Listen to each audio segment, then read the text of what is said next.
ଏହି ଦିନ ମିଳିବ ପିଏମ୍ କିଷାନ ସମ୍ମାନ ନିଧି ଯୋଜନା 22ତମ କିସ୍ତି। ତ ଦେଖନ୍ତୁ ଆପଣମାନେ ଅପେକ୍ଷା କରୁଛନ୍ତି 22ତମ କିସ୍ତି କେବେ ମିଳିବ, କଣ ଅପଡେଟ୍ ରହିଛି, ଆପଣମାନେ ଦେଖନ୍ତୁ ଭିଡ଼ିଓକୁ ଶେଷ ପର୍ଯ୍ୟନ୍ତ।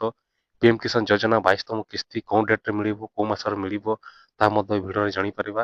ତ ଦେଖନ୍ତୁ, ଦେଶର ଲକ୍ଷ ଲକ୍ଷ ଚାଷୀଙ୍କ ପାଇଁ ପ୍ରଧାନମନ୍ତ୍ରୀ କିଷାନ ସମ୍ମାନ ନିଧି ଯୋଜନା କେବଳ ଏକ ସରକାର ଯୋଜନା ନୁହେଁ, ବରଂ ଆର୍ଥିକ ସହାୟତା ଏକ ପ୍ରମୁଖ ଉତ୍ସ ପାଲଟିଛି। କେନ୍ଦ୍ର ସରକାର ଏପର୍ଯ୍ୟନ୍ତ ଏହି ଯୋଜନା 21ତମ କିସ୍ତି ସଫଳତାର ଏହି ଜାରି କରିଛନ୍ତି। ବର୍ତ୍ତମାନ ଚାଷୀମାନେ 22ତମ କିସ୍ତି ପାଇଁ ଉପହାର ସହିତ ଅପେକ୍ଷା କରିଛନ୍ତି। ସରକାର ନିୟମ ଅନୁଯାୟୀ ଏହି ରାଶି ବର୍ଷକୁ 3 ଥର ପ୍ରଦାନ କରାଯାଏ। ଏପ୍ରିଲ, ଜୁଲାଇ, ଅଗଷ୍ଟ, ନଭେମ୍ବର ଏବଂ ଡିସେମ୍ବର, ମାର୍ଚ୍ଚ। ପୂର୍ବ କିସ୍ତି ନଭେମ୍ବର 2025ରେ ଜାରି ହୋଇଥିବାରୁ ପରବର୍ତ୍ତୀ ଆର୍ଥିକ 22ତମ କିସ୍ତି ଡିସେମ୍ବର ଏବଂ ମାର୍ଚ୍ଚ ମଧ୍ୟରେ ପଡ଼ିଥାଏ। ତଥାପି ପୂର୍ବରୁ ପ୍ରଶାସନିକ ପ୍ରସ୍ତୁତ ଉପରେ ଆଧାର କରି ଏହା ଆକଳନ କରାଯାଇଛି ଯେ ସରକାର 22ତମ କିସ୍ତି ମାର୍ଚ୍ଚ କିମ୍ବା ଏପ୍ରିଲ ପ୍ରଥମ ସପ୍ତାହରେ ଜାରି କରିପାରନ୍ତି।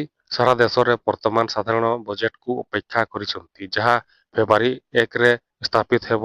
ଯେତେବେଳେ ଅର୍ଥମନ୍ତ୍ରୀ ନିର୍ମଳା ସୀତାରାମ ସଂସଦରେ ବଜେଟ୍ ଉପସ୍ଥାପନ କରିବେ, ଏହା ଚାଷୀମାନଙ୍କ ପାଇଁ ଗୁରୁତ୍ୱପୂର୍ଣ୍ଣ ଖୁସି ଖବର ଆଣିପାରେ। ବର୍ତ୍ତମାନ ପ୍ରଧାନମନ୍ତ୍ରୀ କିଷାନ ସମ୍ମାନ ନିଧି ଯୋଜନା ଯୋଗ୍ୟ ଚାଷୀମାନେ ଆର୍ଥିକ 6,000 ଟଙ୍କା ପାଉଛନ୍ତି, ଯାହା 2023ର 3ଟି କିସ୍ତି ସମାନ କିସ୍ତିରେ ପ୍ରଦାନ କରାଯାଇଥାଏ।